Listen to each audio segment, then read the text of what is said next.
மெரினாவில் விமானப்படை சாகச நிகழ்ச்சியை காண வேளச்சேரி ரயில் நிலையத்தில் அலைமோதிய மக்கள் கூட்டம். வேளச்சேரி முதல் சென்னை கடற்கரைக்கு கூடுதல் ரயில்களை இயக்க வேண்டும் என பொதுமக்கள் கோரிக்கை.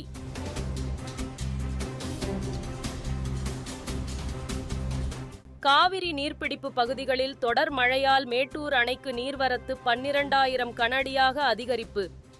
அணையிலிருந்து டெல்டா பாசனத்துக்கு 15,000 கனஅடியும், கிழக்கு மேற்கு கால்வாய் பாசனத்துக்கு 800 கனஅடி தண்ணீரும் திறப்பு.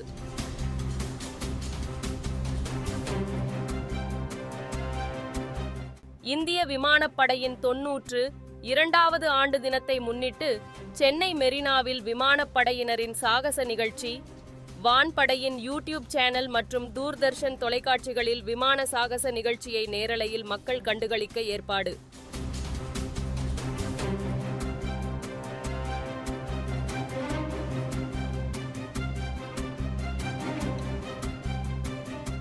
விக்கிரவாண்டியில் வரும் 27ஆம் தேதி நடைபெறும் நடிகர் விஜய் கட்சியின் தமிழக வெற்றிக் கழக மாநாடு, மேடை, மாநாடு பந்தல், தொண்டர்களுக்கு அடிப்படை வசதிகள் உள்ளிட்டவை அமைக்கும் பணிகள் தீவிரம்.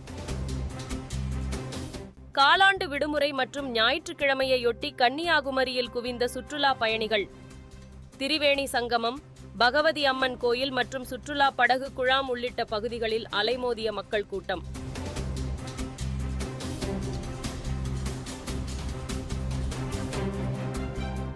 ஆயுத பூஜை தொடர் விடுமுறையொட்டி தமிழகம் முழுவதும் 1705 சிறப்பு பேருந்துகள் இயக்கம்.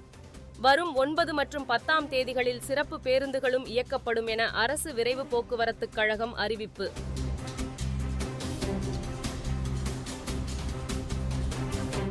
தன் மீது எத்தகைய வழக்கு போட்டாலும் யாருக்கும் பயப்பட மாட்டேன். கர்நாடக மாநில மத்திய அமைச்சர் குமாரசாமி ஆவேசம். முடா நில முறைகேடு விவகாரத்தில் மக்களின் கவனத்தை திசை திருப்பும் நோக்கத்தில் காங்கிரஸ் அரசு செயல்படுவதாகவும் குற்றச்சாட்டு.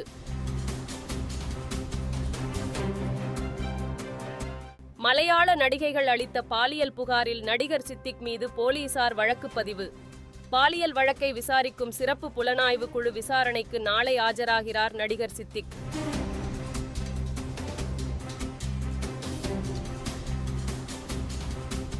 மகாராஷ்டிரா மாநிலம் மும்பையில் உள்ள செம்பூர் பகுதியில் உள்ள கட்டடத்தில் திடீர் தீ விபத்து. 2 குழந்தைகள் உட்பட ஒரே குடும்பத்தைச் சேர்ந்த 5 பேர் உடல் கருகி உயிரிழந்த பரிதாபம்.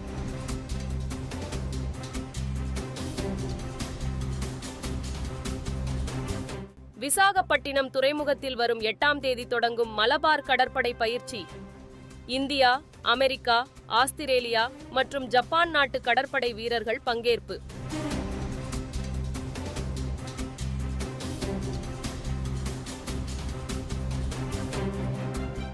அண்மையில் நடைபெற்ற ஹரியானா மற்றும் ஜம்மு காஷ்மீர் சட்டப்பேரவை தேர்தல் காங்கிரஸ் தலைமையிலான கூட்டணி ஆட்சியை பிடிக்கும். தேர்தலுக்கு பிந்தைய கருத்து கணிப்புகளில் தகவல்.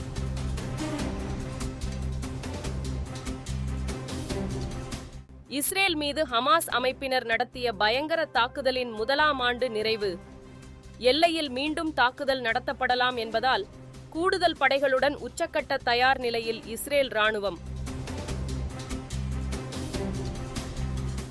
லெபனானில் ஹிஸ்புல்லா அமைப்பினர் பயன்படுத்திய நூற்றுக்கணக்கான பேஜர்கள் மற்றும் வாக்கி டாக்கிகள் வெடித்துச் சிதறியதன் எதிரொலி.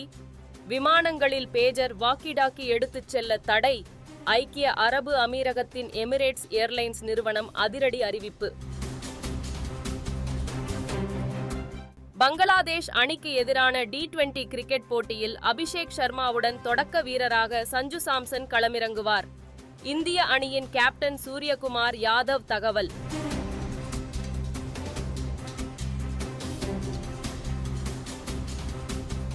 சீன ஓபன் டென்னிஸ் போட்டியின் மகளிர் இரட்டை பிரிவு இறுதிப் போட்டிக்கு இத்தாலியின் ஜாஸ்மின் பவுலோனி, சாரா எர்ரானி ஜோடி முன்னேற்றம்.